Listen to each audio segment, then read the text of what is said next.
Selamat pagi, salam dan bahagia untuk kita semua. Saya Sarah Arni, mahasiswa Pasca Magister Teknologi Pendidikan Universitas Tanjung Pura Pontianak. Dalam hal ini saya akan mendemonstrasikan bagaimana melakukan analisis uji Wilcoxon dan uji efektivitas N-GAN menggunakan aplikasi SPSS. Saya akan menunjukkannya kepada Bapak dan Ibu. Adapun judul saya yaitu efektivitas penggunaan aplikasi WordWall pada materi penerapan operasi hitung bilangan bulat terhadap hasil belajar matematika siswa kelas 6 SD. Adapun rumusan masalahnya adalah bagaimana tingkat hasil belajar matematika siswa pada materi operasi hitung bilangan bulat sebelum dan sesudah menggunakan aplikasi WordWall. Kemudian yang kedua, apakah terdapat pengaruh yang signifikan dari penggunaan aplikasi WordWall pada materi operasi hitung bilangan bulat terhadap hasil belajar matematika siswa kelas 6 SD. Untuk hipotesis nolnya adalah penggunaan aplikasi WordWall pada materi operasi hitung bilangan bulat tidak memberikan pengaruh yang signifikan terhadap peningkatan hasil belajar siswa kelas 6 SD. Untuk hipotesis alternatifnya, penggunaan aplikasi WordWall pada materi operasi hitung bilangan bulat memberikan pengaruh yang signifikan terhadap peningkatan hasil belajar matematika siswa kelas 6 SD. Adapun jenis eksperimen ini adalah pre-eksperimen atau one group pretest post-test design. Langkah-langkah analisis yang saya lakukan, yang pertama kita mau memastikan dulu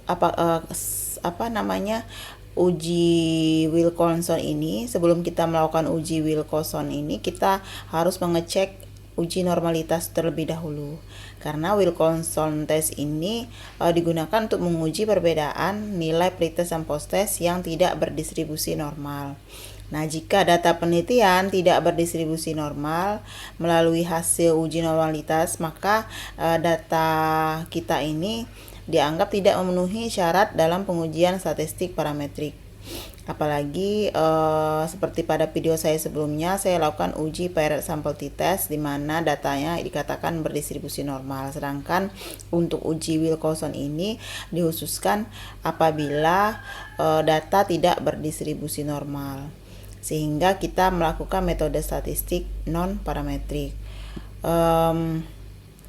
Sama halnya sebagaimana pada uji paired sample t-test ya, uji Wilcoxon ini digunakan untuk mengetahui ada tidaknya perbedaan rata-rata dua sampel yang saling berpasangan. Saya akan menunjukkannya kepada Bapak dan Ibu. Pertama-tama kita akan melakukan uji normalitas terlebih dahulu. Saya sudah memiliki data pretest dan juga post-test dari penggunaan aplikasi WordWall dalam pembelajaran. Nah, ini adalah hasil pretest dan ini adalah hasil post-testnya. Saya akan lakukan uji normalitas seperti video-video saya sebelumnya ya. Pertama, saya akan lakukan analyze, kemudian descriptive, explore. Kebetulan ini saya sudah lakukan pengujian sebelumnya, saya akan mengembalikan semula terlebih dahulu. Nah, untuk dependent list ini kita klik pretest, kemudian post-test. Kita cek dulu statistiknya apakah sudah 95%. Ini untuk memastikan nilai signifikansinya itu 5% ya. Kemudian klik plot. Kebetulan ini saya sudah lakukan pengujian sebelumnya. Kita klik yang normality plot with test, continue, lalu klik OK. Kita tunggu sebentar. Ini adalah hasil tabel deskriptifnya. Di sini sudah ada data untuk pretest dan post-test. Kemudian di bawahnya ini ada test normality. Saya akan mengcopy dua tabel ini ya. Ini sudah saya copy sebelumnya untuk memudahkan kita dalam menginterpretasi data. Saya sudah pindahkan di Word-nya saya. Ini adalah hasil datanya. Nah, dari sini kita dapat melihat untuk pretest meannya itu 55,38, kemudian untuk nilai maksimum, minimum, range, median dan sebagainya ya. Di sini sudah jelas di deskripsinya. Begitu juga dengan untuk post test. Nah, kita berfokus saja kepada tes normality-nya. Di sini berhubung data yang saya gunakan ini hanya 26 saja, berarti saya tidak menggunakan Kolmogorov-Smirnov. Tapi saya menggunakan Shapiro-Wilk karena datanya itu kurang dari 50, sehingga untuk nilai signifikan di sini dari data ini kita lihat untuk nilai pretestnya adalah 0,031, sedangkan untuk posttestnya 0,011. Nah, dari data ini ya, dari nilai pretest 0,031 ini kan kurang dari 0,05, sedangkan untuk posttest juga sama ya, sehingga kita simpulkan bahwa data ini tidak berdistribusi normal. Nah, karena data sudah bisa kita pastikan tidak berdistribusi normal, maka kita dapat lakukan uji Wilcoxon.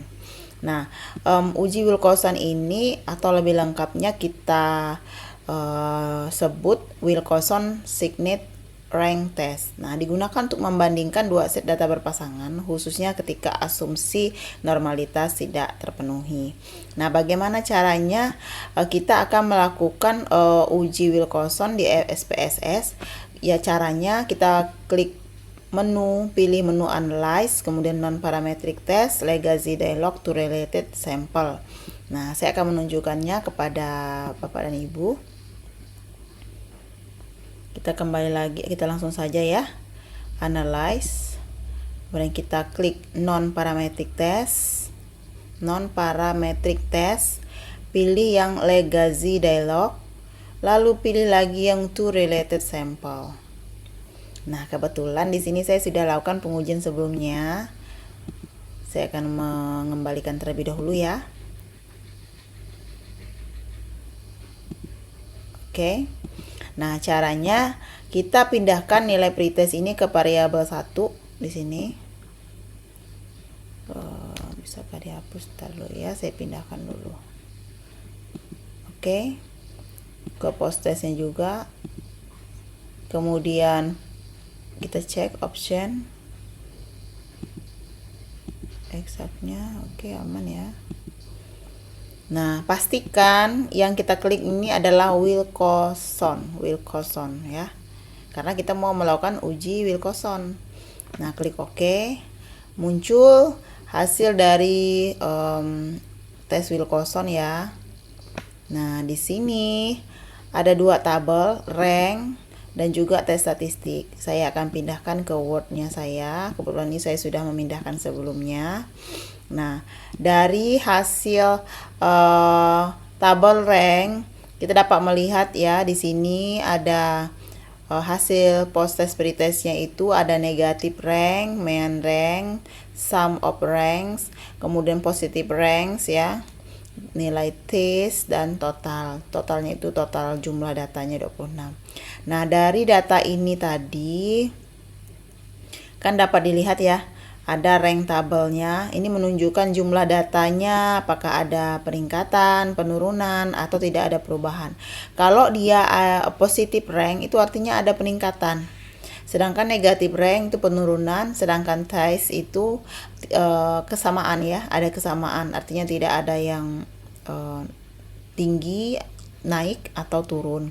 Nah, dari data tadi kita dapat lihat ternyata ada peningkatan nih, positif rank, ada selisih antara nilai post-test dengan pretest.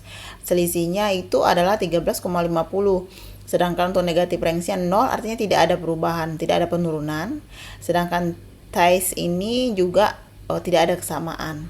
Nah, artinya positif rank itu adalah jumlah pasangan data di mana nilai kedua atau post-test lebih besar dari nilai pertama atau pretest, artinya terdapat selisih kedua nilai yaitu sebesar 13,50.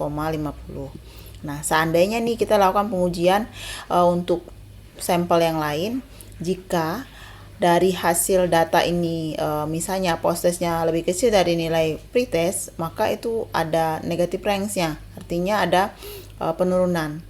Nah, sedangkan di data kita yang barusan tadi kita lakukan pengujian, itu nilai negatif range-nya 0. Begitu juga tidak ada kesamaan antara nilai pretest dan juga post-test.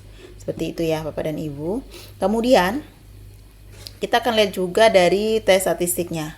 Nah, dari hasil pengujian Wilcoxon-Sainete rank test ini dapat kita lihat bahwa nilai signifikan to highlight-nya itu adalah 0,000.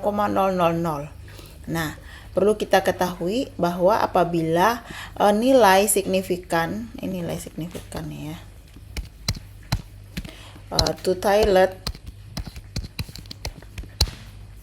nya itu kurang dari 0,05, maka H0 ditolak, HA diterima. Artinya terdapat peningkatan hasil belajar matematika siswa kelas 6 SD sebelum dan sesudah penggunaan aplikasi WordWall pada materi penerapan operasi hitung bilangan bulat.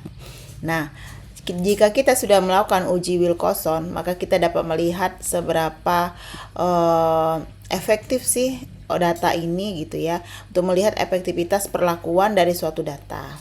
Nah, kita akan mengukur n-gain ya, melihat n-gain dari data yang sudah ada tadi.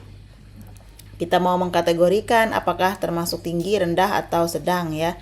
Nah, seperti pada video saya sebelumnya, saya ada menyampaikan bagaimana cara kita menghitung n-gain manual, yaitu dengan menghitung skor post-test dikurangi skor pretest dibagi dengan skor ideal dikurangi skor pretest. Nah, skor idealnya itu adalah skor maksimal yang besarnya 100.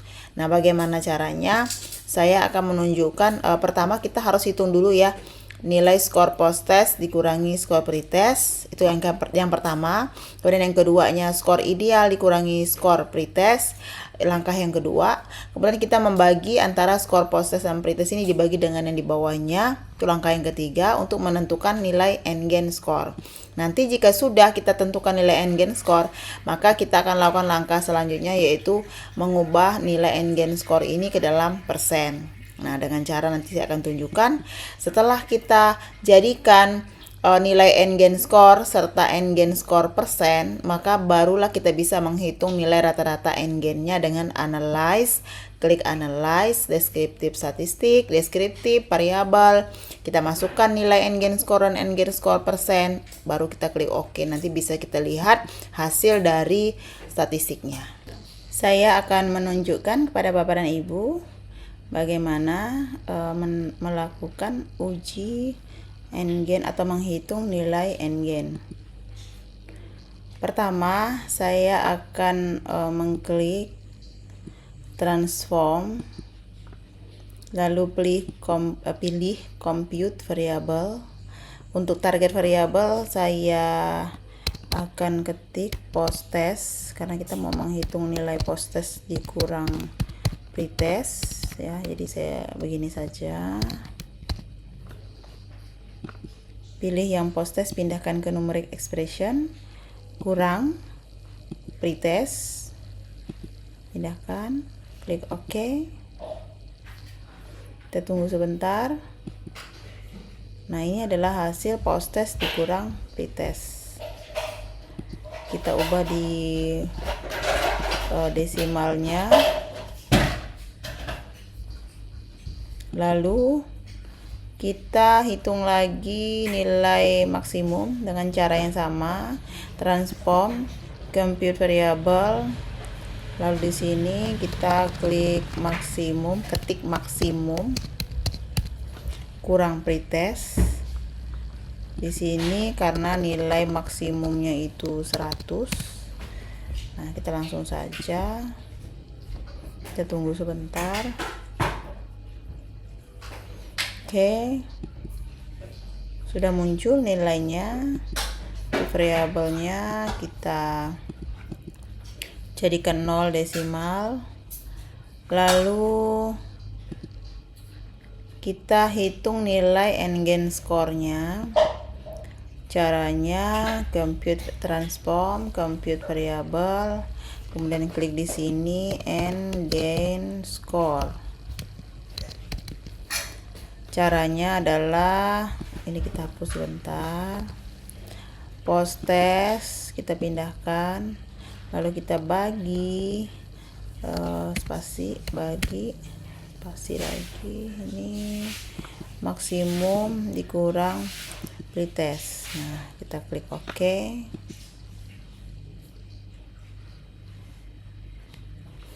Kita cek apakah sudah muncul. Nah, sudah muncul nilai NGen skornya. Nah, untuk menganalisis NGen skor, kita cari lagi, hitung lagi NGen skor persen. Masih dengan cara yang sama. Ini kita tinggal tambahkan. Lalu di sini hasil tadi ya, NGen skornya ini kita cukup kalikan aja dengan 100 karena mau menjadikan bentuk persen. Lalu klik OK. Tunggu sebentar, apakah sudah muncul? Nah, di sini sudah muncul ya nilai NGen skor dan juga NGen skor persen. Baik, saya akan melakukan analyze untuk menghitung nilai NGen skor rata-rata ya. Klik deskriptif. Lalu saya masukkan NGen skor ke variabel, NGen skor juga ke sini. Kemudian saya cek dulu di option apakah sudah aman ya. Stylenya oke. Saya klik OK. Nah, ini adalah hasil deskriptifnya ya. Saya pindahkan ini ke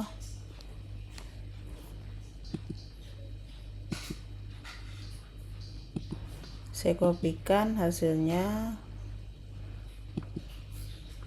ke Word-nya saya.